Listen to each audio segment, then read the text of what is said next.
Good morning everyone. आज हम लोग देखेंगे द हिंदू 20 अगस्त का। तो शुरू करते हैं। कल हम लोग जो टॉपिक पढ़े थे 19 अगस्त को, तो उसमें मुझे लगता है एजियाओ दवा वाला जो पोर्शन था वो छूट गया था। तो उसको हम वंस अगेन आज कवर कर देते हैं फर्स्ट टॉपिक में। EJIAO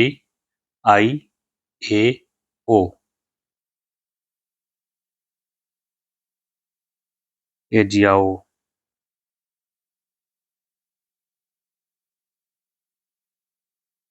दवा है। तो इसका ब्रीफ हम बताते हैं आपको क्या है कैसे है। तो ये दवा है, चीन में बनती है।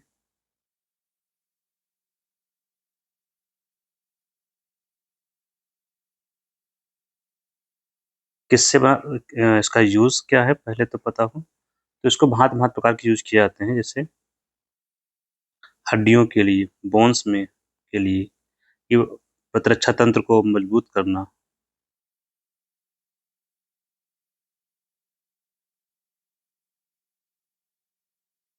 ठीक है, ये यूज हो गए छोटे मोटे। हमें इस फोकस करना है ये बनती किससे है, किससे बनाते हैं। ये आपको याद रखना, कभी कभी यूपीएससी में पूछ लिया जाता है किससे बनती है। तो गधे की खाल से, ये तो आपको पता ही होगा, हो सकता है कल आपने ध्यान दिया हो, या स्किन। तो गधे की खाल से बनती है। तो गधे की खाल के लिए गधे को क्या करना पड़ता है, गधे को स्लॉटर करना पड़ता है, मारना पड़ता है। कहाँ मारते हैं, स्लॉटर हाउस में। जहाँ मारा जाता है उसको बोलते हैं स्लॉटर हाउस।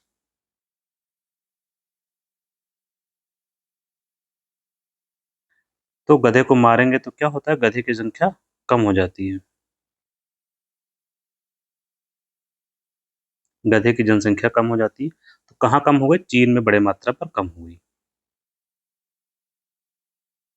चीन में बड़ी संख्या में कमी आई। अब इसका प्रभाव क्या हुआ, इससे चीन ने बाहर से आयात करना शुरू कर दिया, स्किन का आयात। कहाँ से, एक तो है पर अफ्रीका जो महाद्वीप है वहां से, दूसरा दक्षिण अमेरिका महाद्वीप, और फिर एशिया। तो आयात करना शुरू किया। इन क्षेत्रों में भी जनसंख्या कम हो जाएगी। अब देखिए जनसंख्या यहाँ भी कम हुई इनकी। और जब जनसंख्या कम होने लगती है और मांग ज्यादा होती है, तो क्या होता है, गधे की कीमत बढ़ेगी। गधे की कीमत बढ़ेगी तो गधे की चोरी होगी। अब जिसके घर से चोरी हुआ उसको समस्या होगी। क्या समस्या आएगी वो समझिए। गधा पालन कौन करेगा, कौन करता होगा, निम्न वर्ग। और गधे का काम क्या इससे लेते हैं, निम्न वर्ग क्या काम लेता होगा।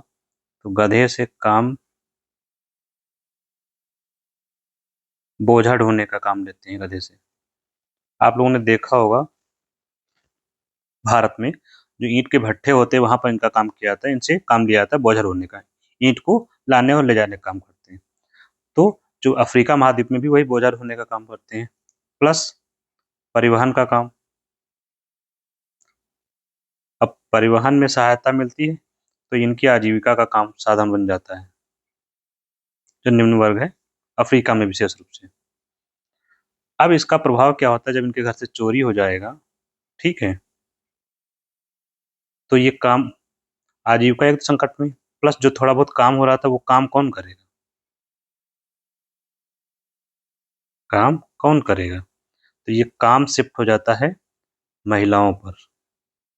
तो गधों की वजह से देखिए महिलाओं पर दबाव बनता है, महिलाओं पर काम का दबाव बढ़ जाता है। प्लस जो बच्चियां, जो लड़कियां शिक्षा के लिए जाती हैं उनका स्कूल छुड़वा दिया जाता है। तो लड़कियों की शिक्षा पर असर पड़ता है। इस दवा की वजह से कहाँ तक असर है ये आपने देखा। ये तो हुआ हमारे ऊपर असर, प्लस जो इनकी जनसंख्या कम हो रही है, तो इससे क्या होगा, पारतंत्र असंतुलित हो जाएगा। और अगर हम यहाँ देखते हैं चीन में, तो चीन में तो 10-11 मिलियन से लेके कम होकर अब 1-2 मिलियन पे आ गए हैं इनकी संख्या। तो ये टॉपिक हो गया कल का। एक और टॉपिक कल आया था, आपने देखा होगा, साबुन को लेकर के, सोप, हम लोग जो यूज करते हैं। तो इसकी जो स्टोरी है सोप की, तो काफी पुरानी है। सबसे पहले कहाँ मिला था, मेसोपोटामिया में पाया गया था, बनाया बनने का जो व्यवस्था थी। तो हम लोग अभी देखते हैं कैसे बनाते हैं। एक केमिस्ट्री का पोर्शन है, तो बनाने की क्रिया शुरू होती है इनकी। जो वनस्पत तेल होता है या जानवर वसा, एनिमल फैट, मतलब जंतुओं से जो घी तेल मिलता है उससे तो इन दोनों में ही, इन दोनों से जो मिलता है, क्या प्राप्त करते हैं इससे, फैटी एसिड। फैटी एसिड को रिएक्ट करवाते हैं किससे, सोडियम हाइड्रोक्साइड से, और इससे बनता है RCOONA प्लस ग्लिसरीन। ताप और दाब पर। अब ये ग्लिसरीन जो होती है, ये जो बना, ये है आपका साबुन। ये ग्लिसरीन जो है, ये उप उत्पाद बन गया, उप उत्पादन नहीं उत्पाद, ठीक है। तो इसको क्या करते हैं, बेच देते हैं जो मार्केट में, उससे कुछ पैसा मिल जाएगा। ये बन गया साबुन, ठीक है। तो ये जो पोर्शन है RCOO, ये होता है फैटी एसिड की तरफ से आता है, ठीक है। तो ये जो साबुन बन गया बेसिकली इस क्रिया से, ये साबुन कैसे साफ करता है कपड़े।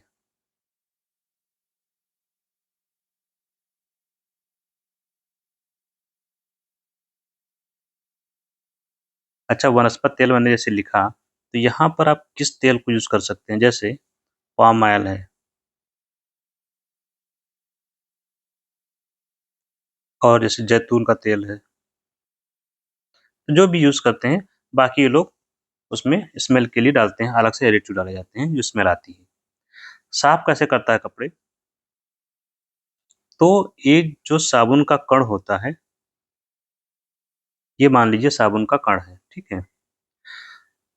तो ये दो पोर्शन है, एक इस तरफ का है, एक ये है एंड, ठीक है। तो ये जो एक तरफ का होता है, ये हिस्सा होता है हाइड्रोफिलिक बोलते हैं,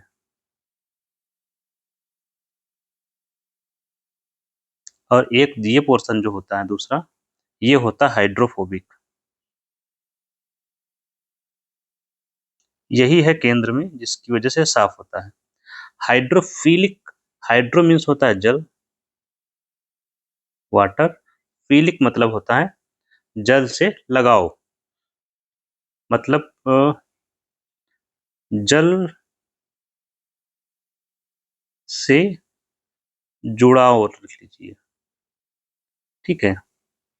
हाइड्रोफोबिक, हाइड्रो मीन्स होता है जल, फोबिक मीन्स होता है उससे घृणा करने वाला, दूर रहने वाला, जल से दूर, जल से दूर रहता है हाइड्रोफोबिक। सही इसका जो शब्द है, एक मिनट मैं बताता हूँ क्या है इसका सही शब्द।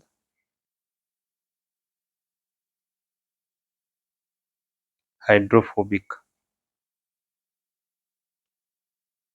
जल विरोधी, या जल, इसको जल विरोधी लिखना है तो लिख दीजिए, इंग्लिश वाला याद रखिए, ज्यादा ठीक रहेगा, ठीक है। तो ये दो पोर्शन हो गए, एक जो कण होता है साबुन का वो ऐसा होता है, तो ये जल से जुड़ जाता है, ये हाइड्रोफोबिक है तो जल से दूर रहता है। लेकिन ये जो आपके पास आप ऑयल होता है, ग्रीस होता है, और डर्ट, गंदगी जो होती है, जल से दूर रहता है, लेकिन इन तीनों चीजों से ये क्या होता है, ये जुड़ जाता है।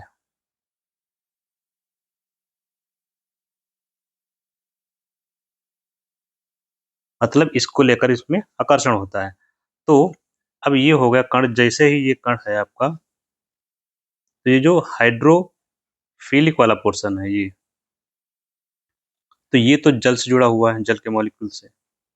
और ये वाला जो पोर्शन है ये तो जल जल से मिलेगा नहीं, तो ये किससे मिलता है, ये ग्रीस से, ये ग्रीस के कण है मान लीजिए, डर्ट है, ऑयल है, और ये कपड़ों में होता है छिपा हुआ ऐसे, ठीक है, मान लीजिए कपड़े में ऐसे लगे हुए हैं, ये इससे जुड़ गया। अब जल जब निकलेगा साथ में तो इसको भी लेके, ये जो कण है इसको लेके साथ में बह जाएगा, फिर अब बह जाएगा तो सफाई हो जाएगी। ये होता है कोर में। इसको और अच्छे से समझेंगे कैसे, ये मान लीजिए कि आपका डर्ट है या ग्रीस है, अब इसके चारों तरफ ये ऐसे बन जाते हैं, आप ऐसे स्ट्रक्चर बनाएंगे दोनों, ठीक है, तो ये इनसे जुड़ जाते हैं, ये हो गए डर्ट या गंदगी। इधर होगा वाटर, ये पोर्शन कौन सा होगा, हाइड्रोफोबिक वाला,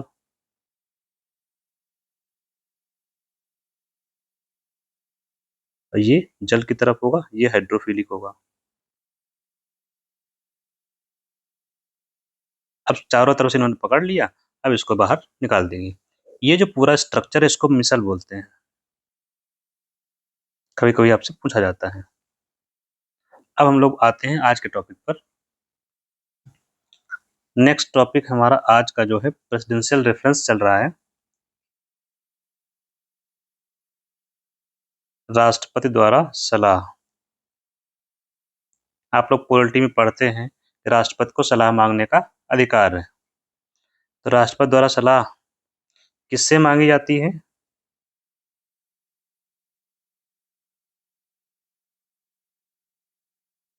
सर्वोच्च न्यायालय से। तो अभी सर्वोच्च न्यायालय से इन्होंने सलाह मांगी है राष्ट्रपति ने। जब राष्ट्रपति सलाह मांगता है तो ये राष्ट्रपति नहीं मांगता है, कौन मांगता है, मंत्रिपरिषद की सलाह से मांगता है, मंत्रिपरिषद के कहने से मांगता है राष्ट्रपति। राष्ट्रपति अपने मन से कुछ नहीं करता है। तो ये सलाह किसने मांगी होगी, मोदी जी की अध्यक्षता वाली कैबिनेट ने। किससे मांगी है, सुप्रीम कोर्ट से। हमें क्या पता होना चाहिए, कौन से अनुच्छेद में पावर है,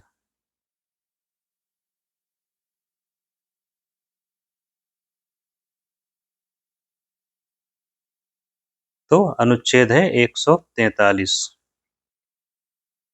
तो ये अनुच्छेद जो 143 है, राष्ट्रपति की सलाहकारी शक्ति बोलते हैं इसको। आपसे घुमा घुमा के पूछा जाता है ये कि राष्ट्रपति की सलाहकारी शक्ति का उल्लेख कहाँ पर है, तो अनुच्छेद 143 में।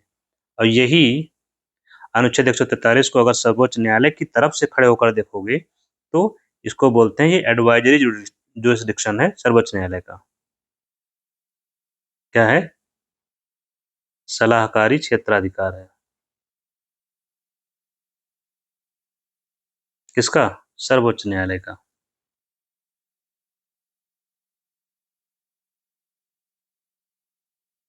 ठीक, तो ये दो एस्पेक्ट इसमें निकल के आते हैं जो हमें याद रखने हैं। अब यहाँ पर राष्ट्रपति ने सलाह मांगी है, तो राष्ट्रपति के लिए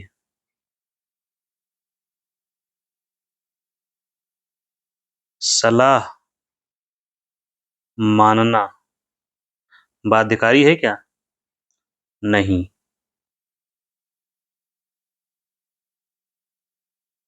ये तो राष्ट्रपति के लिए होगा। इधर सर्वोच्च न्यायालय से सलाह मांगी गई है, तो क्या सर्वोच्च न्यायालय सुप्रीम कोर्ट, एससी मतलब सुप्रीम कोर्ट, सलाह देने के लिए बाध्य है,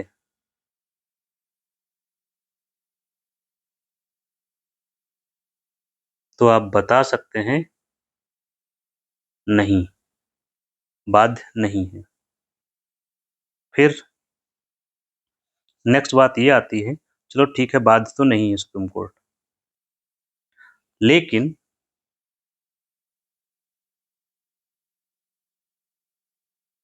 बाध्य तो नहीं है। सर्वोच्च न्यायालय सलाह अगर देगा तो एक पीठ का गठन करना होगा। आपसे क्वेश्चन पूछा जाता है, देगा तो एक पीठ का गठन करेगा। कौन? पीठ का गठन कौन करेगा? देश का मुख्य न्यायाधीश, क्योंकि सीजीआई जब मतलब हिंदी में होगा चीफ जस्टिस ऑफ इंडिया और हिंदी में भारत का मुख्य न्यायाधीश। कौन गठित करता है इसी पीठ का? सीजीआई। क्यों? सभी पीठों का गठन यही करता है, क्योंकि इसे क्या कहते हैं? मास्टर ऑफ रोस्टर कहा जाता है। याद रखेंगे, ऐसे ही पूछ लिया जाता है। पीठ का गठन करेंगे तो पीठ कितने सदस्यीय होगी, मतलब पीठ में कितने सदस्य होंगे, ये क्वेश्चन पूछा जाता है। तो न्यूनतम 5 सदस्य होने आवश्यक हैं। न्यूनतम 5 सदस्य हों। सदस्य का मतलब यहाँ जज।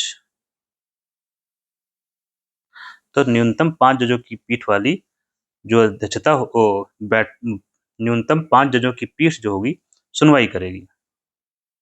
तो ये पीठ क्या कर रही है? इस समय सुनवाई कर रही है। किसकी? जो प्रेसिडेंट ने रेफर किया, ये पीठ सुनवाई कर रही है। मामला क्या है? मामला आपको याद होगा, तमिलनाडु का मामला है। उसमें क्या किया था, ब्रीफ में मैं बता दे रहा हूं। इसमें क्या किया था कि सुप्रीम कोर्ट ने 10 विधेयकों को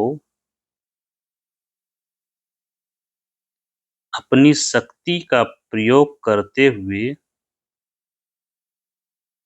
इनकी शक्ति है अनुच्छेद 142 में, असाधारण शक्ति है, का प्रयोग करते हुए इन्हें पास कर दिया था। Deemed as assented. प्लस एक और काम इन्होंने कर दिया था सुप्रीम कोर्ट ने, एक पीठ ने, वो क्या था? राष्ट्रपति और राज्यपाल के लिए टाइमलाइन फिक्स कर दिया है। राष्ट्रपति और राज्यपाल के लिए विधेयक पर अपनी विधेयक पर सहमति के लिए क्या कर दिया था? टाइम फिक्स कर दिया था। मामला ये है, यही बात कैबिनेट को, सेंट्रल कैबिनेट को सही नहीं लगी, तो इन्हीं को क्वेश्चन बनाकर फिर से सर्वोच्च न्यायालय से पूछा क्या ये ठीक है। तो ये हो गया पूरा मसला। हमें यहाँ पर जो तमिलनाडु का केस आया है, उस तमिलनाडु केस में 2 आर्टिकल रेफरेंस में है।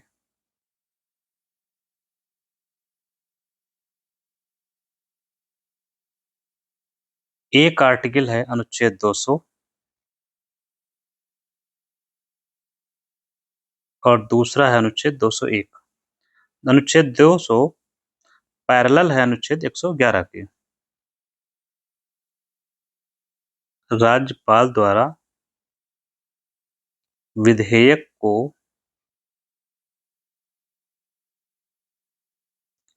अनुमति देने के संदर्भ में है।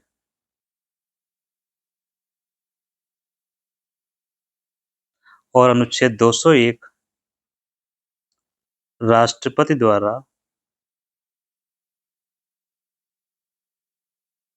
राज्यपाल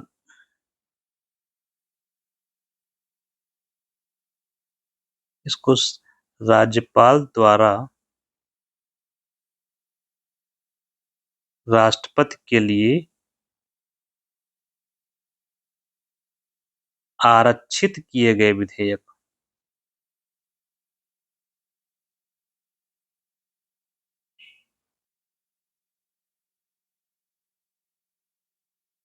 पर कार्रवाई। मतलब ये इसका कि राज्यपाल ने जो बिल आरक्षित कर लिए हैं प्रेसिडेंट के लिए, प्रेसिडेंट उस पर क्या कार्रवाई करेगा।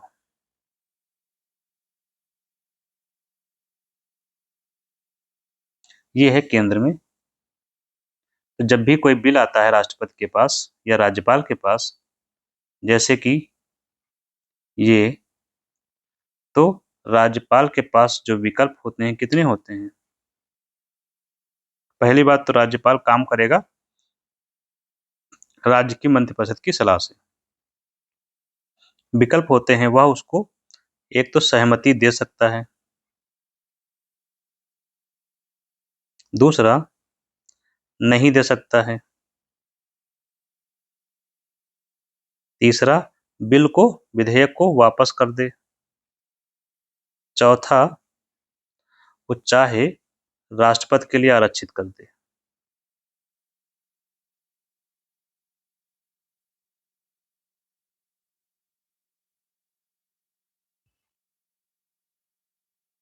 तो जो सहमति जो नहीं देता है, विदहोल्ड करता है, इसी को बोलते हैं एब्सोल्यूट वीटो। वापस करने को बोलते हैं सस्पेंशन वीटो।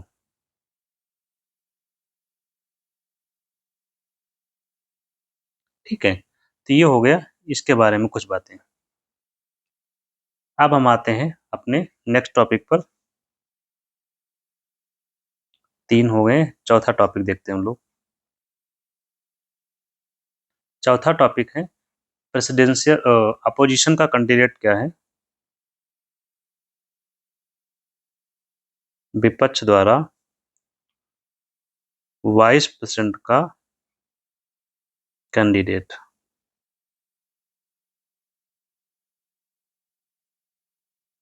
तो विपक्ष ने किसको चुना है, इंडिया अलायंस ने बी सुदर्शन रेड्डी को।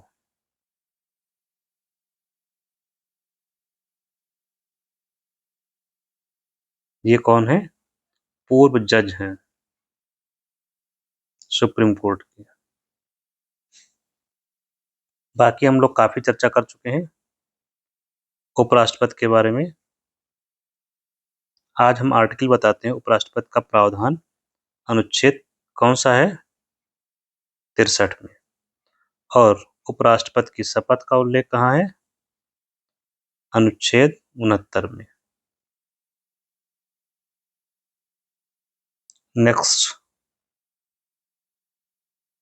नेक्स्ट है स्पोर्ट्स के बारे में कुछ बातें अभी से हम लोग जान लेते हैं जो आपको अपडेट रखेंगी।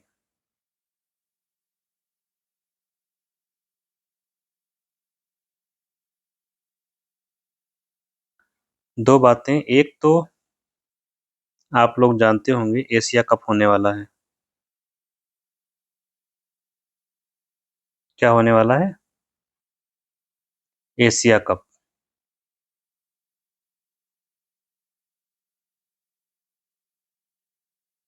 लेकिन किसका, 2 एशिया कप इस समय हो रहे हैं। एक हो रहा है क्रिकेट का, दूसरा हो रहा है हॉकी का। ठीक, एशिया कप है तो एशिया के लोग ही इन दोनों में भागीदारी करेंगे, बाकी लोग नहीं करेंगे।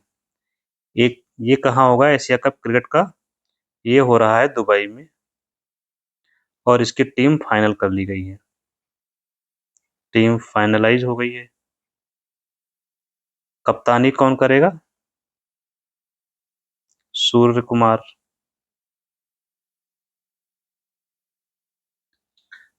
ये हॉकी जो है, इसका आयोजन, जो एशिया कप का आयोजन कौन करवाता है, एशियाई क्रिकेट काउंसिल, एसीसी।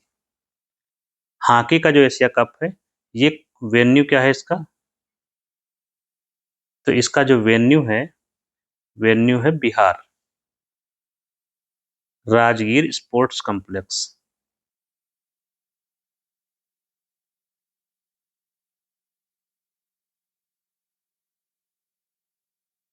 तो इसका आयोजन होगा बिहार में। तो अभी शुरू होने वाला है अगस्त में ही, 1 हफ्ते में खत्म हो जाएगा सितंबर के पहले वीक में, ठीक है? और इसका आयोजन एशिया यहाँ की काउंसिल कर रही है, ठीक है? यहाँ पर पाकिस्तान ने मना कर दिया है खेलने से। अब आप जान ही रहे हैं पाकिस्तान के साथ तनाव चल रहा है बहुत ज़्यादा। पाकिस्तान ने मना कर दिया है।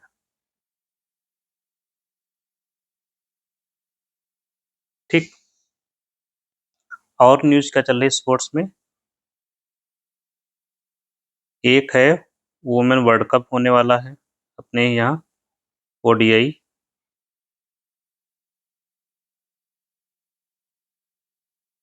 और इंडिया ऑस्ट्रेलिया सीरीज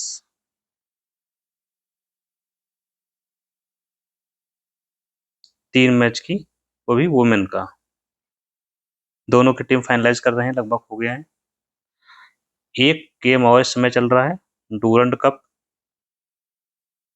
मैचिंग के लिए आता है। आप लोग सुनते रहेंगे तो सुनते सुनते ही याद हो जाएंगी चीज़ें।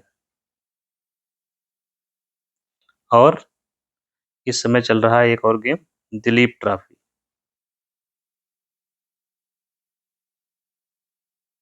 ये किसका है? क्रिकेट का। क्रिकेट का ही एक और है, उसका नाम है ईरानी ट्रॉफी। तो ये स्पोर्ट्स के बारे में कुछ जानकारी हम लोगों ने देख ली। नेक्स्ट है इसरो।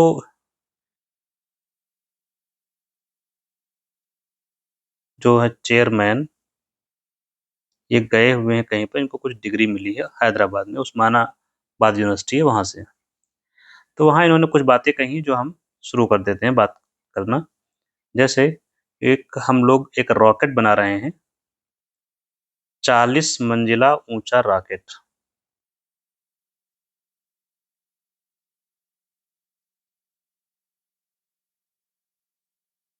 जो ले जा सकेगा कितना वेट? 75,000 किलोग्राम पेलोड ले जा सकेगा। और इन्होंने बताया 2035 तक हम बना लेंगे अपना BAS, भारतीय अंतरिक्ष स्टेशन। यही जानकारी कल संसद के सदन में दी गई। तो और 2040 तक हम चंद्रमा पर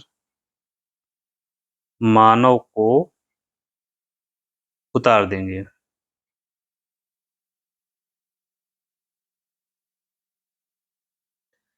प्लस अगले साल 2026 में हम लोग भेज रहे हैं जो स्पेस मिशन है हमारा, वो। ये कौन सा होगा लेकिन? अनक्रूड होगा, मतलब कोई मनुष्य नहीं जाएगा। कभी कभी आपसे यही पूछ लेते हैं कि अनक्रूड मिशन क्या होता है। तो कोई मानव नहीं जाएगा इसमें, कोई मनुष्य नहीं होगा, कोई आदमी नहीं होगा, कोई औरत नहीं होगी। तो कौन जाएगा इसमें? एक जाएगा जिसको बोला जा रहा है व्योम मित्र। व्योम मित्र क्या है? रोबोट है। जनरल इन्फो है, याद रखेंगे। फिर 2027 में हम लोग क्या करेंगे? गगनयान भेजेंगे, इसका एडवांस वर्जन। ये भी स्पेस मिशन होगा, लेकिन ये क्रूड होगा। कौन होगा? क्रूड। क्रूड का मतलब क्रू मेंबर्स होंगे। क्रू मेंबर्स मतलब कौन होगा? मानव। इसमें शामिल होंगे शुभांशु शुक्ला, जो वहां से लौटे हैं। कहाँ से? ISS से। इनका अनुभव यहाँ काम आएगा। तो ये हो गई इसरो चेयरमैन की कुछ बातें जो इन्होंने वहां पर कही। तो ये हो गया बहुत सारी बातें। नेक्स्ट क्या है?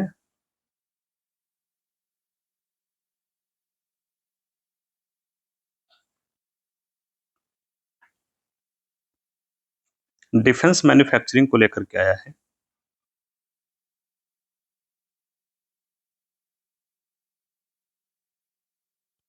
कैसे? नेक्स्ट देखते हैं लोग।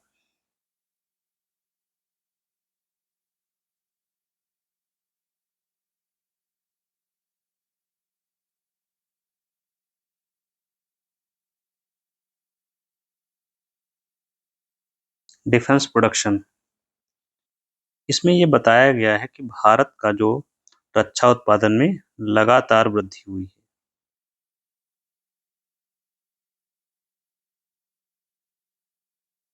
कब से? 2014 से। हम आ गए हैं 2024 में। लगभग मोटा-मोटा अगर हम 600 करोड़ से 2400 करोड़ पर आ गए हैं, 24,000 करोड़ पर, तो लगभग 40 गुना मैं लिख दे रहा हूँ, लगभग वृद्धि हुई है। पेपर में तो 36 लिखा हुआ है, हम मोटा-मोटा आंकड़ा लेते हैं। तो 40 मत लीजिए, 35 गुना लिख लीजिए। 35 गुना वृद्धि हुई है। और कैसे हुई है? इसमें जो निजी क्षेत्र है, उसकी भूमिका क्या है? ज़्यादा है। कारण भारत ने क्या किया है? डिफेंस सेक्टर को निजी क्षेत्र के लिए खोल दिया गया है।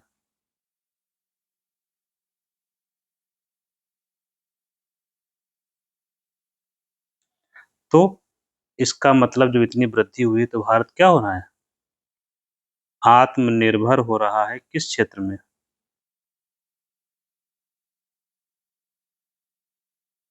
रक्षा उत्पादन के संदर्भ में, रक्षा उपकरणों के संदर्भ में। फिर भी हम बाहर से खरीदते हैं, बट हम आत्मनिर्भर हो रहे हैं। और इसका परिणाम क्या हुआ है कि हम रक्षा उत्पाद का जो रक्षा है, रक्षा रक्षा उत्पादों का निर्यात करना शुरू कर दिया है। रक्षा उत्पाद से मतलब क्या होता है? हमने जैसे ब्रह्मोस मिसाइल निर्यात की, फॉर एग्जाम्पल। हम LCA तेजस को निर्यात कर सकते हैं। ये तो हम कर ही रहे हैं। तो ये हो गया आत्मनिर्भरता का फायदा। इससे हमारी सीमाएं और अधिक सुरक्षित होंगी। अब हम आते हैं स्टंटिंग पर। एक एडिटोरियल आया हुआ है स्टंटिंग पर। क्या होता है? ठिगनापन।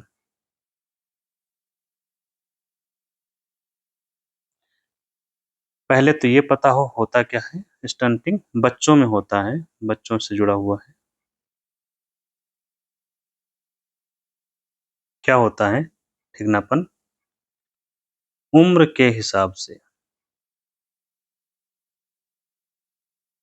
उम्र के अनुसार या उम्र के हिसाब से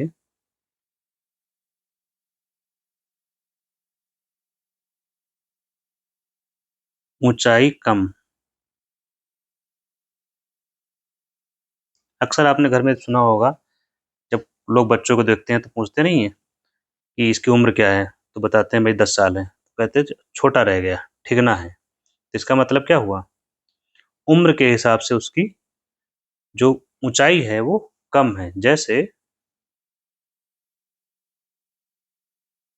ये मान लीजिए एक बच्चा है,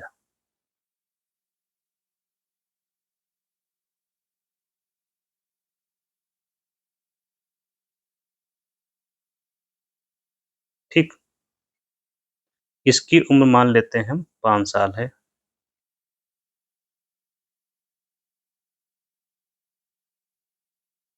और 5 साल में इसकी उम्र कितनी, ये हाइट कितनी है यहाँ से यहाँ तक? मान लेते हैं आधा मीटर, हाफ मीटर की है।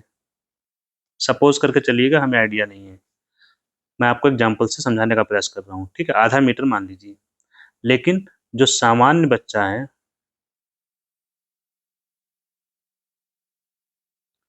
उसकी उम्र होनी चाहिए आधा मीटर, 0.5 लिखते हैं, ठीक है, कंफ्यूजन ना हो। होना चाहिए 0.7 मीटर या 700 सेंटीमीटर, होना इतना चाहिए, ठीक है? है इतना सा। तो ये क्या है? ये ठिगना है। ये क्या है? स्टंटिंग का शिकार है बच्चा। तो ये ठिगनापन हो गया बच्चों में जो आता है क्वेश्चन में। कभी कभी आपसे वेस्टिंग पूछा जाता है, एक बार यूपीएससी में आया है। वेस्टिंग क्या होता है? वेस्टिंग होता है आपकी जो आयु होती है और आपका जो वजन होता है, उसके हिसाब से इसमें डिफरेंस आता है। मतलब कम वजन, वेस्टिंग मतलब कम वजन ऊंचाई की तुलना में। जैसे यहाँ कम वजन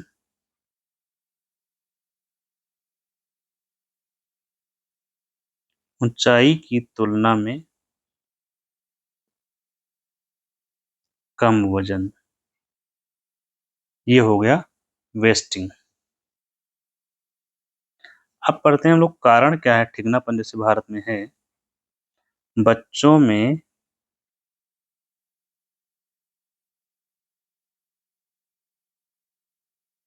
ठिगनापन के कारण, बहुत से कारण हैं। मेजर रीजंस क्या हैं वो हम समझते हैं पहले। एक तो है जो टीनेज में प्रेगनेंसी हो जाती है,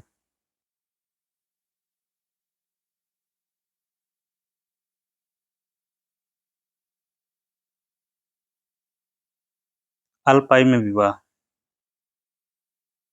18 साल से कम उम्र में विवाह हो जाते हैं भारत में। तो ऐसे में जो प्रेगनेंसी होती है, प्रेगनेंसी के लिए ठीक नहीं होती है ये उम्र। तो ऐसे जब ठीक नहीं होती है तो बच्चों को पोषण नहीं मिल पाएगा।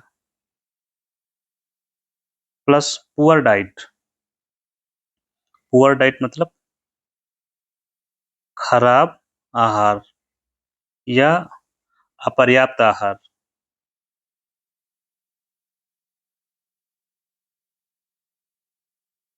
ये क्या मतलब हुआ? मतलब ये कि प्रोटीन मिलती नहीं है। हम लोग क्या खाते हैं? प्रोटीन नहीं रहता है। हम लोग जो खाना खाते हैं वो कार्बोहाइड्रेट ज़्यादा होता है। कार्बोहाइड्रेट से पूर्ण होता है। कैसे? क्योंकि हम लोग खाते हैं, मेजॉरिटी ऑफ नॉर्थ इंडिया का हम देखते हैं तो चावल पर फोकस है और आटे पर। प्रोटीन होती है दालों में, दालें होती हैं महंगी। दालें जो महंगी हैं तो आदमी खरीद नहीं पाता है। खरीद नहीं पाएगा तो या तो नहीं खाएगा या फिर कम खाएगा। और जब खरीद क्यों नहीं पाएगा? क्योंकि गरीब है। कम खाएगा तो कितना कम खाएगा? हफ्ते में एक बार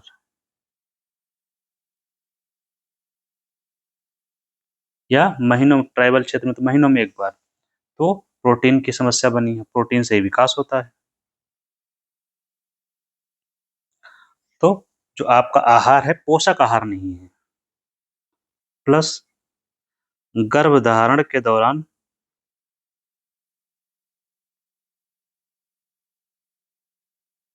महिलाओं को एनीमिया रहता है। तो खून की जब कमी हो जाती है, खून की एनीमिया क्या होता है? खून की कमी। महिलाओं में अगर खून की कमी होगी, महिला मतलब माँ में, तो बच्चा भी कैसा होगा? कुपोषित होगा।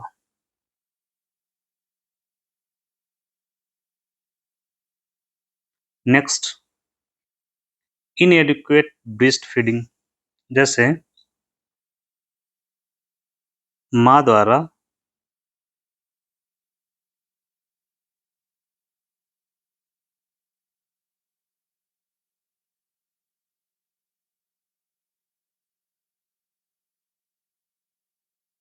अपर्याप्त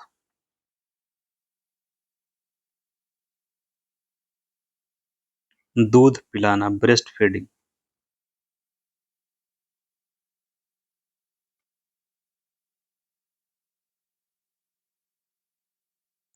जब बच्चा जन्म लेता है,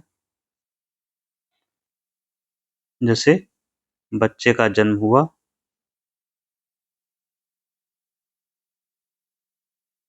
तो लगभग 1 साल तक या 6 महीने तक तो बच्चे को दूध अनिवार्य होता है। 6 माह तक बच्चे को माँ का दूध, तो इससे बच्चा क्या होता है? स्वस्थ होता है, कुपोषित नहीं होगा। होता क्या है? अब देखिए, जो माँ है, माँ की कैटेगरी कितनी है? आय के आधार पर माँ की आय निम्न है, मतलब इस परिवार से आती है जहाँ की आय निम्न है। हो सकता है घरेलू काम करती हो माँ, घरेलू काम मतलब दूसरे के घर में काम जो करते हैं लोग, और एक हो सकता है माँ जो सरकारी का जो नौकरी करती हो, सरकारी नौकरी को ले लीजिए, या संगठित क्षेत्र में नौकरी करती है। अब तीनों में अंतर होगा। जो निम्न आय में होगा वो भोजन कम मिलता है, भोजन कम, तो कुपोषित माँ, कुपोषित बच्चा। अगर माँ घरेलू काम करने जाती है, कहाँ? असंगठित क्षेत्र में है। जो महिलाएं असंगठित क्षेत्र, घरों में काम करती हैं, दायिका, वो असंगठित क्षेत्र में है, तो इनको क्या होता है? इनको छुट्टी नहीं मिलती। छुट्टी नहीं, मतलब कोई मातृत्व लाभ नहीं मिलता है इनको। अब छुट्टी नहीं तो क्या होता है? 2 हफ्ते बाद, 2 वीक के बाद ही काम पे जाना शुरू हो जाता है।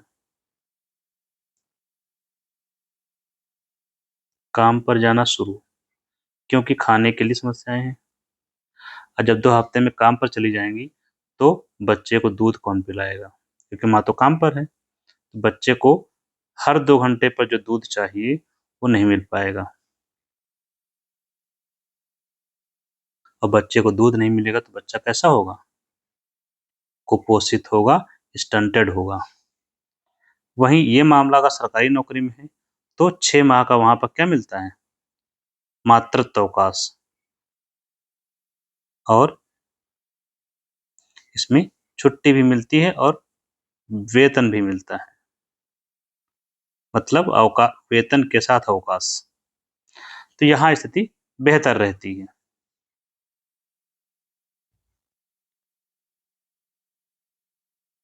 और सी सेक्शन होता है, आपने जानते हो, सी सेक्शन क्वेश्चन पूछा जाता है, सो आपको पता हो। C section is nothing, caesarean. जो सीजेरियन डिलीवरी होती है, सीजेरियन डिलीवरी का मतलब जो ऑपरेशन द्वारा डिलीवरी होती है, हम लोग सुनते हैं ना, ऑपरेशन द्वारा डिलीवरी। तो ऐसे में जब ऑपरेशन द्वारा डिलीवरी होती है, तो जो माँ का पहला दूध होता है, माँ बीमार रहती है, और बच्चा कहाँ होता है? बच्चा दूर होता है। दूर कहाँ? बच्चा आपने देखा होगा अक्सर आईसीयू में होता है। माँ बीमार है, स्वस्थ नहीं है। ऐसी स्थिति में माँ का जो पहला दूध होता है, माँ का पहला दूध, उसको क्या बोलते हैं? कोलोस्ट्रम। ये बच्चे को नहीं मिल पाता है।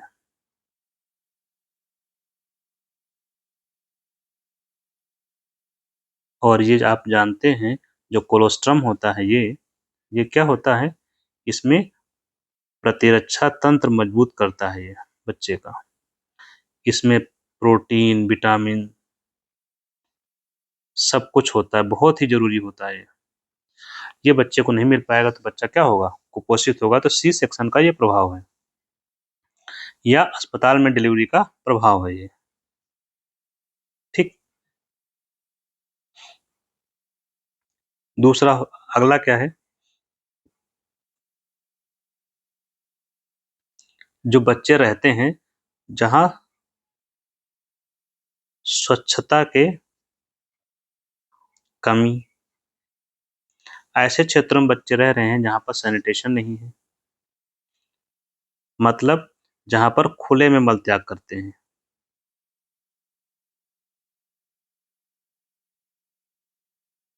इंग्लिश में बोलते हैं ओपन डिफिकेशन।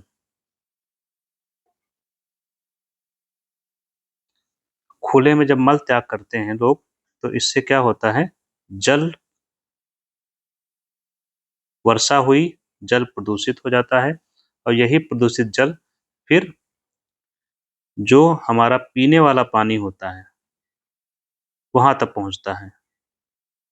पीने वाला पानी उसमें शामिल हो जाता है,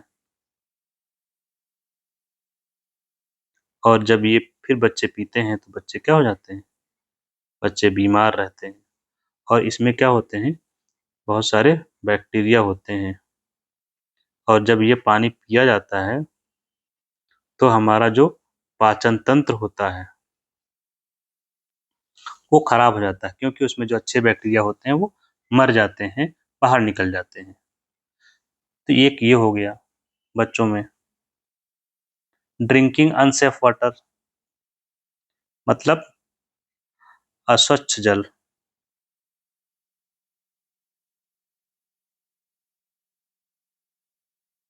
को पीने से बच्चे जब अस्वच्छ जल पिएंगे तो यही वाला रीजन आप फिर से लगा सकते हैं। लास्ट है माँ की शिक्षा।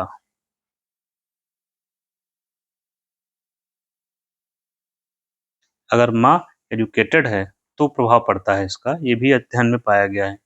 जैसे माँ मान लीजिए 12th पास है, या माँ 10th पास है, या माँ अशिक्षित है, या माँ उच्च शिक्षा प्राप्त है। ठीक, तो इन सभी की तुलना में ये माँ क्या होगी, अपने जो स्वास्थ्य की जांच करवाएगी, स्वास्थ्य की जांच, ये तो बिल्कुल भी नहीं जानती है अपने बारे में। जो उच्च शिक्षा प्राप्त होती है माएँ, वो क्या करेंगी, डिलीवरी जो सॉरी डिलीवरी नहीं, प्रेगनेंसी जो होती है वो डिले करती है, प्रेगनेंसी देर में। इस क्या होता है कि वो बच्चा स्वस्थ होता है, क्योंकि उसके जो अर्ली प्रेगनेंसी होती है उससे बड़ी समस्याएं उत्पन्न हो जाती हैं। प्लस बच्चे की जो प्री नेटल केयर बोलते हैं, बच्चे के जन्म से पहले जो केयर होती है उसको बोलते हैं प्री नेटल केयर। जैसे जांच करवाना,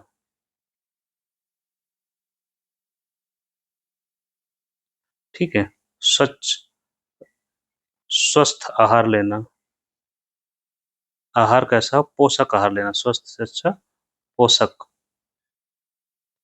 तो इससे क्या होता है कि जो ये वाली महिलाएं होंगी, यहाँ पर बच्चे कुपोषित होने की संभावना क्या होती है, कम कुपोषित होते हैं ये वाले, जहाँ माँ जागरूक होती है। और अल्टीमेटली जब ये दुष्चक्र है कुपोषण का, दुष्चक्र क्रक्स है ये, सोचिए बच्चा जब कुपोषित है,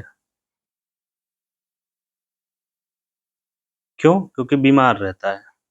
अब कुपोषित है तो बीमार रहेगा, और जब बीमार रहेगा तो खर्च, आय कम खर्च ज्यादा परिवार की, ठीक है। अब ये सब ज्यादा होगा तो बच्चे की शिक्षा नहीं हो पाएगी,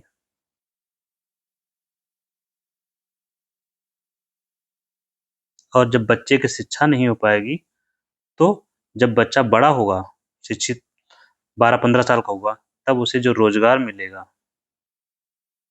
कौन सा रोजगार करेगा, कम आय वाला रोजगार मिलेगा इसको, क्योंकि इसके पास शिक्षा नहीं है। और जब कम आय वाला रोजगार होगा तो ये क्या होगा, फिर गरीब रहेगा, और ये फिर गरीब है, इसका बच्चा फिर कुपोषित बच्चा होगा। ये हो गया दुष्चक्र। इसलिए बच्चे को पोषित रखना बहुत जरूरी है। Thank you.